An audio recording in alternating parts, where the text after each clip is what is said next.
Ecclesia is a homegrown church movement, and the movement grew. We found ourselves in a situation where we needed to look for a new lead pastor. It wasn't expected. It came as a surprise. And only a few years before, we had gone through a lead pastor transition. So here we were, less than 5 years later, in another lead pastor transition, and that's tough. Before, we had done it internally, the search process. In this transition, we realized that we didn't want to do that we wanted to take advantage of some professional help. Vanderbloemen was the obvious choice. We decided to bring one of the candidates in for a visit, and turned out he was in Europe. So he made the long journey in with his wife, and turns out that's Jon.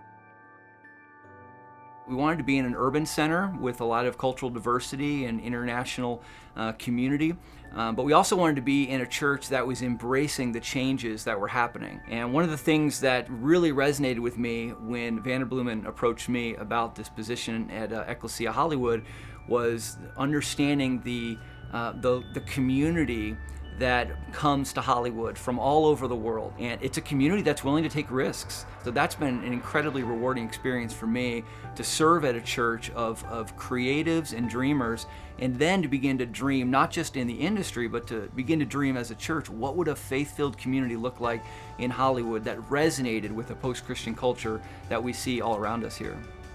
It's been a really great fit. It has been a customized fit, and there was really a similarity in purpose, similarity in personality, and I credit that to the Spirit's leading, but I also credit it to the skills and the network of Vanderbloemen. You know, anytime a church is in transition, I think there's a little bit of an anxiety and a hesitancy about what's going to happen next. And I think that as my family and I have come in, and as I've been able to kind of earn a hearing and build some trust, that the Spirit has really changed from one of anxiety and maybe fear to one of really peace and comfort. And our focus has begun to kind of transition off of ourselves in our own grief and our own wrestling with who we are as a church, and has begun to really focus outward on what are the needs around us that we can see. And maybe through those tangible acts of blessing and kindness and relationships, we could actually bring Jesus alive to them in a way that they never imagined him